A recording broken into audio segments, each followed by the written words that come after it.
Wherever there are shadows, there are people ready to kick at the darkness until it bleeds daylight. This is Bleeding Daylight with your host, Rodney Olsen. Welcome. Don't forget to connect with Bleeding Daylight on Facebook, Instagram and Twitter. My guest today has turned a horrific childhood and abusive, broken marriage into the beginnings of a program that is now helping other women to transform their lives. Her own story of transformation is inspiring. Today we'll hear how she went from using alcohol and bad relationships to numb the pain to being in a stable marriage with 2 children and hope for the future. She's currently writing a book about her life, but we'll get a sneak peek at her remarkable story today.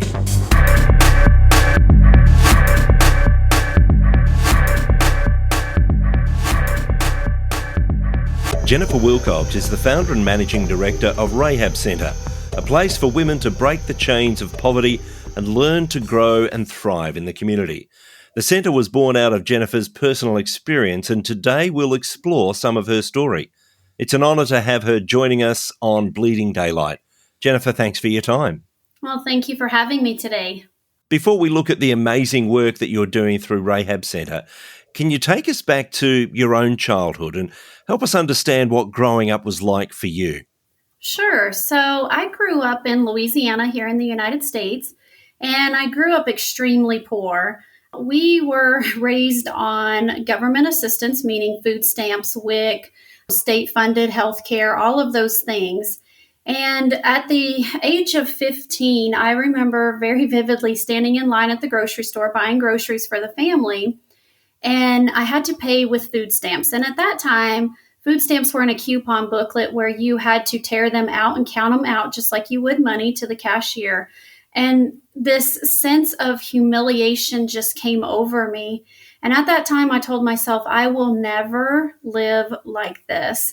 I do not want my children to ever experience this. So at the young age of 15, I didn't realize what I was telling myself then, but now I see why I told myself that. And what was home life like for you? Well, my home life was not great. I had a very abusive mother and stepfather. It was a lot of abuse, a lot of emotional abuse, a lot of physical abuse.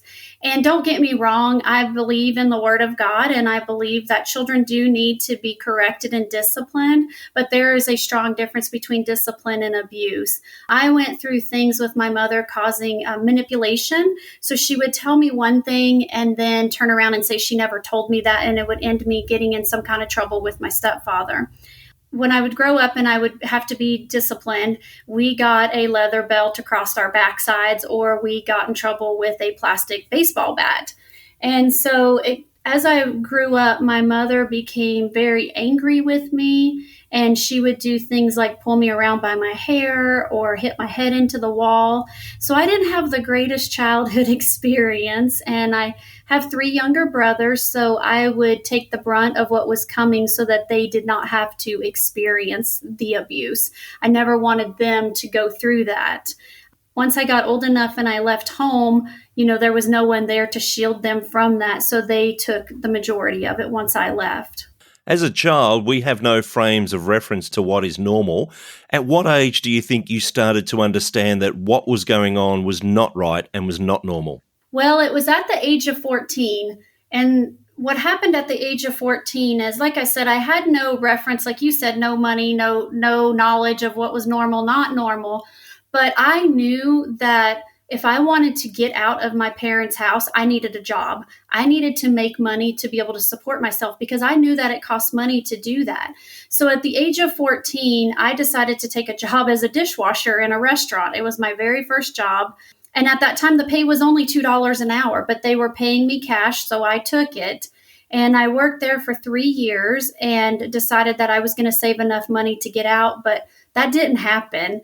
In my household, when you worked, had to pay your parents, and I had to pay them for driving me back and forth to work because I wasn't old enough to drive. So the majority of my check was going to them for payment to get me back and forth to my job. And then on top of that, they decided that since I had my own job, I had to support my own self, meaning I had to buy my own school supplies. I had to buy my own school clothes.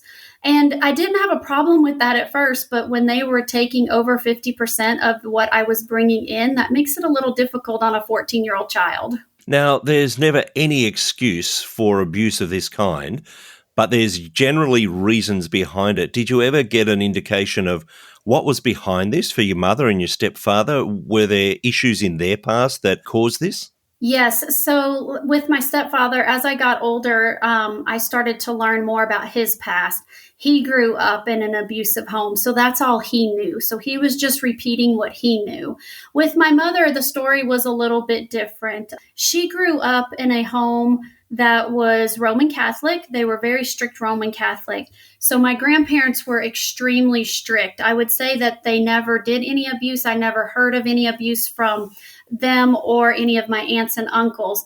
I think my mother, just being the youngest child, just learned how to manipulate at a very young age, and she continued to do that. And when she wasn't able to manipulate the things that she wanted, she lashed out in an abusive way. It's very hard for a child to come to terms with these sorts of things. As you've mentioned, you're trying to save and trying to get out of home. When did that escape, so to speak, finally happen for you? That finally happened at 19. Unfortunately, I thought I had met the man of my dreams at 19 and decided to marry him. But before we even got married, the emotional abuse started with him. And so I jumped right out of one situation into another, because what you see as a child and you're used to, you're going to repeat that cycle unless you know better. Well, I did not know that he had childhood abuse in his life. I just thought he was my knight in shining armor coming to save me. So before we were even married, the emotional abuse started. Now, on our wedding day, very interesting, I had a gut feeling that I just couldn't do it. I did not want to marry this man. And I went and I told my mother that I did not want to marry him. And her exact words to me were, "You're going to get that blankety dress on and you are going to walk your blank down that aisle and you are not going to embarrass me." And I was so scared of what she might do that I ended up marrying this man. And from that marriage, the abuse got very verbal and physical. And the night I decided I had had enough was the night that he put a gun to my head and pulled back the trigger. And I just started praying, for God to help me, because I was scared. I knew I was going to die that night. And I managed to get away from him. And I went back to my mom's house because that was the only thing that I knew. And I told her what had happened. And she said to me, "Well, what did you do to deserve this?" And right then and there, in that one moment, I knew that she did not love me, that she did not care what had happened to me. So I ended up going back to him for a short period, and we separated. And then we were divorced 2 years later because he refused to sign the divorce papers because he was trying to hold that control over me. So by the time I was 21, I had already been married and divorced. It's a real time of turmoil for you. And as you say, during that time, you were just praying. Was that out of a sense of, I know there's someone out there, or was there some kind of faith there to fall back on at that time? I never grew up in the church, but the one thing that my mother did do, she sent us to vacation Bible schools because she needed a vacation from us children. So I was grateful for that, because it was a week that I could learn something new and there was no yelling and screaming and hitting during that week. So I always looked forward to that week. So I always knew that God was there, but I didn't understand God because I didn't have that foundation to build on. I only had once a year of going to vacation Bible school camp. So here you are at age 21 with this wrecked marriage, an abusive marriage that you've got out of. What happened then? Where do you go when you're in that sort of circumstance? Well, at that time when I left him, I didn't have anything. He took all of our money and drank it away and used it for drugs. So I literally did not have but $20 in my pocket when I left him. And when I did, I didn't know what I was going to do. So I found some friends and lived with them for a little while, but unfortunately my life took another turn. When I left him, I had no self-esteem, no self-worth. I was seriously depressed because I'd grown up all my life thinking that I wasn't worth anything. Nobody loved me. So I went down a road of starting to drink again, and I drank heavily. I started drinking on Wednesday night, and this went through till Saturday night. I would just start drinking, and that's how I numbed the pain. But that road took me down an even darker road. And that road led me to drinking to the point of passing out, and I would wake up in places that I didn't know where I was. I would be in some hotel room with some man laying next to me, and I had no idea who he was or how I got there. And so this went on for several years. It was close to 10 years that this went on because I didn't know my worth. It's a very scary situation as a woman to be out there and drinking to the point of passing out and not knowing where you are or who you are with. And, it's by the grace of God that I did not end up dead. So how did things start to turn around for you? Well, I actually got a job, and this job was with this lady who she really cared about me. And she said to me, Jennifer, you have to stop this. I am scared that one day I am going to get a phone call and I am going to have to come identify you. And I said, oh, no, that's never going to happen. And because at the time I had actually decided I was going to go back to school and start my life over. I knew I needed to do something different, but I didn't know what. So I decided to become a CNA, put myself through school, got a job immediately right after. But the problem with that job is that I had to be there at 6 a.m. in the morning until 3 in the afternoon. So I was out drinking all night until 2 or 3 in the morning. I would land and get some sleep for an hour or two and then go to work, which is not a good thing when you're taking care of sick people. And this lady really connected with me, and she was scared for my life, and she just kept talking to me. And finally, one day I realized enough was enough. I could not live this way anymore. We were supposed to go to a concert that night, and she never showed up. So I gave her ticket to someone else. Well, that night when I went to that concert, I ended up meeting a gentleman who is now my husband.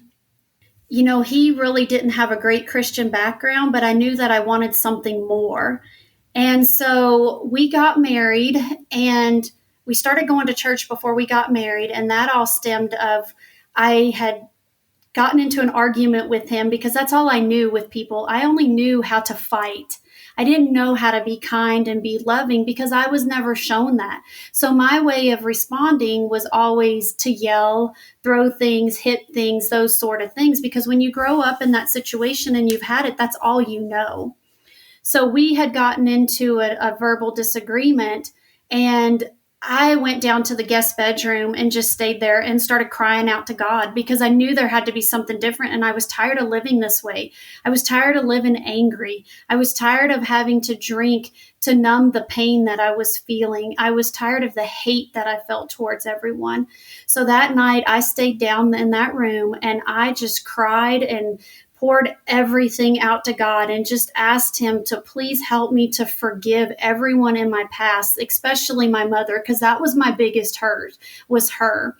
And I just cried out to him and stayed down there until I got it all out of my system. And I felt a sense of peace come over to me because when you are crying out to God in that time of need, he's there and he answered me and he lifted that burden from my shoulders. And from that point, it's still a work in progress every day. But from that point on, when I prayed and cried out to him, he took the wheel and he's led my life ever since. And, I'm 46 years old now, and I've had a lot of barriers and obstacles put in my way. But, those were put there for a reason. And it's made me the woman who I am today. You mentioned seeking forgiveness with your mother and being able to forgive her. Was there a time when you've been able to do that and reconcile with her? We do not have a relationship to this day. I have tried in the past, but like I said, I went to God and I laid it at his feet. I laid it at the throne because that's what we need to do. And he really helped me through that process of forgiveness. But in that process, I wrote her a letter. And I just let everything come out. And I told her that no matter what, I forgave her and that I understood. And so I have chosen to this day not to reconcile with her because she has not made the changes that she needs. And through prayer and careful consideration, it is just not best for her to be in my life right now, especially with my children. And what about your brothers? How has the relationship gone with them? I have a very close relationship with my younger brother. We are extremely close. The other two, we don't really have a relationship. That is because of their choice. They have chosen some paths that are not great. And so I just love them where they're at. And when they are ready to make those changes, I am here and I have told them that. But myself and my younger brother, we are extremely close and we have been since the day he was born. And tell me about your family now. It looks very different, obviously. Tell me about how home life is for you. Well, my family is very different. I never thought I'd be on this journey that I am. Like I said, I am married and I've been married to my husband since 2007. And we actually have two young children. I have a 7-year-old and an 8-year-old. And God has blessed me with these two amazing little boys.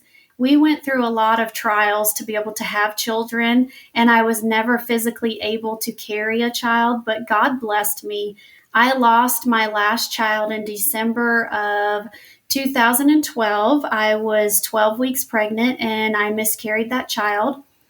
I came home from the hospital and I just spent the day crying out to God and talking to him about it because he knew where my heart was about wanting to be a mother. And a sense of peace came over me that I have only ever felt one other time in my life. And I just knew somehow everything was going to be okay. Well, then the story comes to May of 2013. And I was crying to God because I didn't want to go to church because I knew Mother's Day was coming. And I told God, please don't make me go to church and not be a mother again. You know they're going to ask the moms to stand up, and you know how much I want to be a mother. I don't want to go and not have children. But we had already started the adoption process. But what I didn't know was that God was going to bring me my first baby on Mother's Day of 2013. I got the phone call and I answered the phone. Sorry, I'm trying not to cry here because it just brings tears to my eyes. But my adoption counselor said, I have a wonderful little baby boy for you, and he's 15 months old. And she said, but there's a catch. And I said, what's the catch? And she said, he has a baby brother that's going to be born in 2 weeks, and I need you to take both children. And I just fell to the floor and started crying because, you know, when God says he'll pay you back double for your troubles, he surely did. I lost a baby that took a lot out of me, and he brought me 2 more. And so I went from no children to 2 children in 2 weeks. And so it's been a little bit of a roller coaster, but it's a good thing because God chose me to be their mama. I just didn't know that I was supposed to be their mama until he brought them to me. So today it's just me and my husband and our 2 children. Is there still a tension for you, knowing what you came from, knowing that you didn't have a good family life modeled for you in the way that you're bringing up your children? Yes. So, you know, before I had children, I prayed a lot to God because I did not want to repeat the cycle that I grew up in. And honestly, that was one of my biggest fears. And God had to help me overcome that fear. And he works with me every day about it, every day. With my children, there's a huge difference. I do not like to discipline my children because of what I went through, although I am learning how to do that in a loving and caring way. It's better than no discipline. And with my children, you know, we are very actively involved in the church community. A matter of fact, you know, my children go to the Awanas program here on Monday nights. On Wednesday nights, we attend another church for a children's program that they have. And then on Sundays, we're back at a home church. So, you know, there's a huge difference between what I grew up in and what they're growing up in. They're getting to see firsthand the love of God and what it's like to have a mom that serves God, what it's like to have a dad that serves God. So they're getting to see that aspect of it that I never got to see.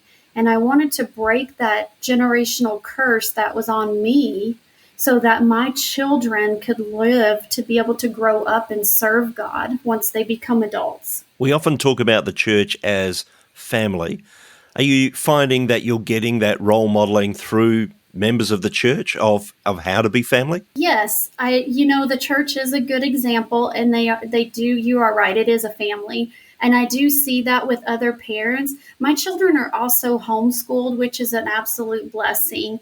And so I'm really close with some of the homeschool moms. And so I get to see them and how they are raising their children by, having them at home, homeschooling them, but also integrating God into their everyday lives. So I'm really lucky that I get it from more than just the church. I get it from the women around me that are in my circle. This has all led to a place where you've experienced poverty, you've experienced abuse, and you've decided to make a difference for others. Tell me how that happened. When I got the children, I went from full-time working and traveling and doing what I wanted to do to all of a sudden becoming a mom of 2 kids. I had a toddler and a newborn all in 2 weeks. So anybody out there with children, I understand what you're going through, especially when they're that age. It came to a point where I didn't want to stay home all the time with my children. I knew there was something more out there. So I spent 2 days in prayer and talking to God and saying, what is it that you want me to do? Because I know there's more out there. I see the hurt and I see the pain, and I know I can be used for something. Now, what do you want to use me for? So he showed me a vision of me helping women and teaching them the skills that they needed to overcome abuse and poverty. Me and my hard head, I argued with God for a little bit over that and going, no, I'm not qualified to do that. And he said, you are qualified. Look at some of the people I've used. They weren't qualified either, but I chose them. So he chose me for this mission. So it took me 2 years to get it started, but I started what is called the Rahab Center. And what we do is we have women that come in that are on government assistance, and they come to our program and they are looking to break that cycle of being on government assistance. Now, 98% of the women that we see coming through our program are coming out of some sort of domestic violence situation. We seen very quickly that we needed to integrate some kind of trauma-based healing for them to where they can heal from that trauma and be able to move forward and break that generational curse on them and their family. So everything we do at the center is biblically based. If they come into the center and they are not a believer in God, they will see how much love we have for them, and they can see how all of my volunteers and I operate, and they soon come to know the Lord and start understanding their worth in the Lord. And that is the biggest thing to this, is once a woman sees her worth in the Lord and she knows that it doesn't matter what her family told her or what her husband told her or whoever, but it's what God thinks of you. And when they see that, that transformation that happens in them is something that's absolutely powerful. And so me adopting my children, I seen a lot of that poverty in the system of foster care. So we want to be able to help moms learn how to break those cycles so that they're not losing their children into the foster care system. You're talking about bringing them into the Christian faith, and we look through the Christian scriptures and there's so many references to father. And yet so many of these women, I'm sure, have really bad experiences with their own father. How do you get them to bridge that gap to understanding that there's a difference when we talk about father in the scripture? Well, to bridge that gap, really, honestly, I use my own story to show them. And I get into a lot of detail with them because they need to know when they come in that it is not just me talking, that I've actually lived this and learned that God is our true father. He may not be our earthly father. And so that is the difference they have to understand. But he's our heavenly father. He created us. And if it wasn't for him, we wouldn't be here. So that's what we teach them, is that there is a huge difference between what you have here on earth and what we have in heaven. And it doesn't matter where we came from. God still loves us enough, and he adopts us into his family, and he wants us. He cares about us enough to be concerned about what we're going through, to lead these women to me so that I can help them understand his love. And how long has the program been running now? We started in 2018. So we are at our 2-year mark. We just passed our 2-year mark in August 15th of this year. I imagine you're starting to see some of the successes that come out of that program. And I know that you wouldn't want to betray a confidence, but are there some stories that you can tell us of some of the women who have been through the program and what life is like for them now? The program goes up to 24 months. And the reason for that is because healing doesn't happen overnight. Sometimes it doesn't happen in 30, 60, or 90 days like we'd like to believe. It's not a quick fix. It's something that we need to take our time with, and we need to do, and we need to deal with all aspects of it. So some of the women that have come through and that they have left the program have been able to go out and get a job. So they're still, learning. Once you go from, how do I put this? Once you go from having nothing, no income, you're depending on someone else, and you are now making your own money, that is a huge mind shift, huge for these women.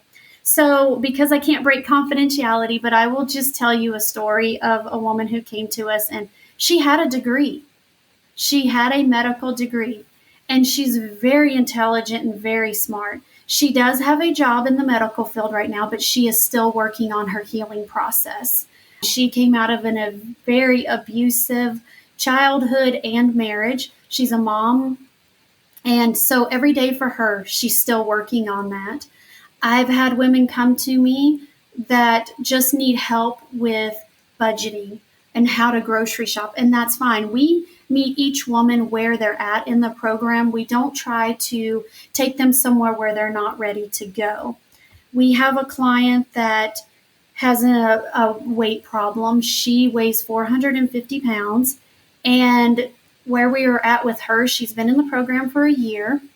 She is overcoming right now her hurdles with the weight, because when she came out of her domestic violence situation, she got on so many drugs that the doctor had put her on. She became just like comatose almost. And so then her way of dealing with all of that is she would eat food constantly. So we are still in the process of working with her. This is a journey for these women. This is not something, like I said, that happens overnight or in a time frame. We give them the time that they need to heal. Of course, being in the program, they still have to do the work. If they don't do the work and they're not willing to show up and put the effort forth, then we release them from the program until they are ready to do the work. Because if they're not willing to take the steps to learn how to fish, then they're not ready to take the steps that they need to fully recover. You mentioned there about the lady who's having problems with her weight and she's on all sorts of medication. I imagine that in various cases you would have to be working alongside other professionals, such as the medical professionals in her case. Is that a hurdle for you, or are you finding ways to work alongside the other people that these ladies are encountering? It's a great thing, because when people know what these ladies are doing and that they're working with me, then what they do is we're able to bring everyone together and work together. The lady that I just was telling you about, I praise God every day because she's off of those medications now. So she has a clearer mind and she's focusing. But yes, anybody that comes to us that has medical professionals, we cannot talk to anyone outside of our circle until they give us permission. We hold everything we do at the strictest confidence, and I wouldn't want someone else that's working with them break their confidence. So we actually have a release form in place that these women sign and tell us who we can and who we cannot talk to. I'm wondering if you look back to that 15-year-old who was standing in the store with the food stamps, and you told her what her life would become.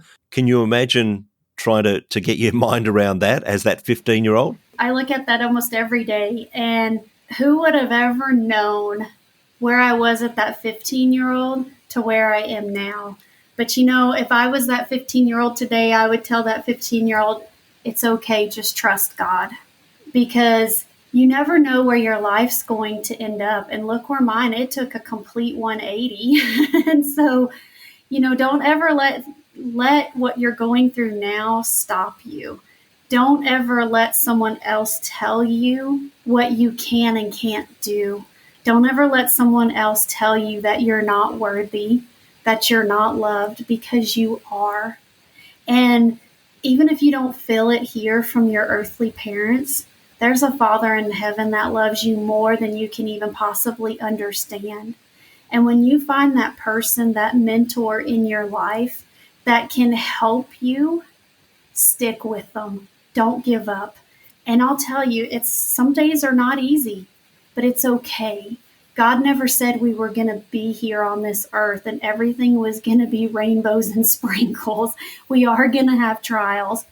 But you know what? He's there to pick us up during those trials. He's there to carry us through. When you can understand that changes your whole perspective about things. And I imagine that there's a lot of good advice in there for women who are listening who won't ever have access to the Rahab Centre or even a similar centre wherever they're living.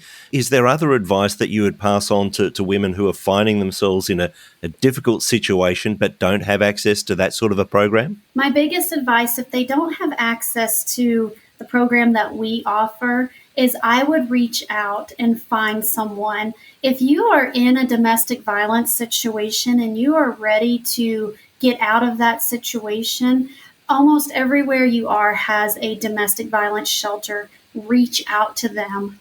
That is your first step. Your second step is, especially if you are in church, because these types of stories don't just happen with women that are in poverty. These situations happen to everyone. And it even happens right in our own church, and we don't realize it. If you are in one of these situations and you are in a church, reach out. Reach out to your pastor. If you don't feel comfortable talking to your pastor, then you find someone in your church that you are comfortable with that can help you through this and get you pointed in the right direction. You can't do this by yourself. I tried. That road led me down a very dangerous road with alcohol and ending up in trouble with different men. That's not the story I want to hear from these women. Reach out, get that help. And I would suggest start praying. Start praying. God will answer you. He will guide you. He will actually bring the people to you to help you. But take a step and know that no matter what you are going through, you are worthy. God did not put you here on this earth to be abused, to be beat down with words. That is not what God created you for. God created you to go out there and live and let His light shine through you so that you can bring other people to Him. So just remember that no matter what you may be feeling, you are worthy and you are loved.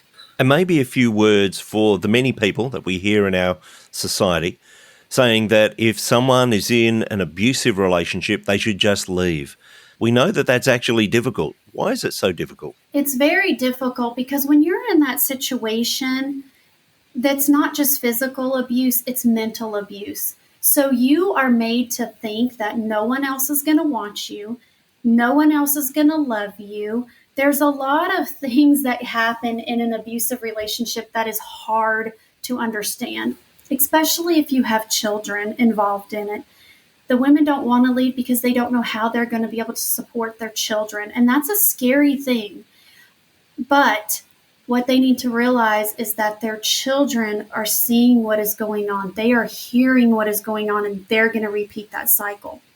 If you don't have children, like I didn't have children, so it was easier for me to leave. But again, there's a lot of manipulation that happens in an abusive situation.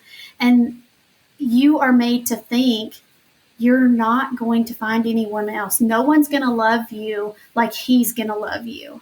And you're mistaken. That love is not the verbal abuse or the physical abuse. That is not love. There's so many things we could get into, Rodney, about gaslighting and all kinds of different things that happen in abuse. But Just know that if you come across a woman that is in that situation and she comes to you, be there for her. Find out what you can do to help. Don't enable her to stay there. That means don't encourage her to stay there. Help her find a way out. Whether that means the police have to be involved and have to remove her from the home and take her to a shelter, or she has somewhere else to go that is safe. Unfortunately, most of the shelters are so full all the time that these women don't get to stay any more than 2 weeks at some of them. So they're there for 2 weeks and they have nowhere else to go. Once that 2 weeks is up, where are they supposed to go? They end up going back to their abuser because they don't have the support that they need. These women need support. And that brings me to the next phase of what we are doing at the Rahab Center. We have decided that it is time to build an actual location where these women can live, go through the treatments that they need, go through all the training that they need to continue to break these cycles and be successful for their family. So that is what we are offering. So when women here in our community come out of the domestic violence shelter, they don't have to go back to their abuser. They can come to us. Now, the second thing is everything that we teach our women is on our website. So if you are out there and you are in this cycle of poverty and you just need some help, all you have to do is go to our website, which is rahabcenter.com, fill out the application so that I know some information about you. We will chat, and then I will get you connected with our classes so that you are able to come in and do these classes where you are at. There's a great opportunity for women wherever they are in the world to actually connect with you in that way. And whilst it's not quite the same as being there, there is the opportunity to connect and to be able to be pointed in the direction of help for them in their particular area. Obviously, this all takes a lot of money. How is the Rahab Centre funded? Well, we are strictly funded by private donations, and we do have a website. So if you do want to learn more information about that, like I said, it's rahabcenter.com, and they can go there and everything is right there on our website, how you can help us, more information about the program. Even if you're looking as wanting to be a mentor, we're always looking for great Christian women to come alongside us and help mentor these women. And with technology these days, it's amazing what we can do and how many we can reach. There's great opportunity for people to be involved in a variety of ways. And I'm just wondering, you've spent a lot of your life in situations where you just cannot trust people. There's that trust that is broken down. There's that trust that has been abused and misused. And I know that you've first of all and mostly found your trust in God. But what's it like being able to know people around you and put trust in them? How is that for you? Wow. Well, I have been truly blessed that the women that God has brought to me, that I have gotten to meet through this journey, has just been absolutely incredible. So to be able to freely trust them and learn by God's leading, because He will always lead you. He will always show you when something is not right. And He has done that. We've had some women come to us as volunteers that it was just not right. And He showed me, and we released them from any obligations with us. But, when you really listen to Him, that trust can be wide open. And the amount of love that I have received from the women that have come around me to support me has been absolutely amazing. When you put your trust in God, He opens up doors that you didn't even see were going to open. And He brings people to you that you would have never even had the chance to meet. And I have been blessed 100% by each and every woman that has come around me to support me and work in this ministry.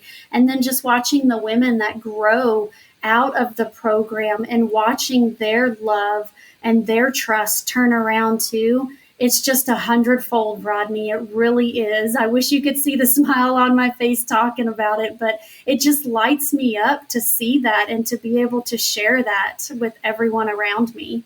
Jennifer, it's been really exciting to hear your story, to hear how change has come about, to know that for your children, life is going to be so much different to what it was like for you growing up.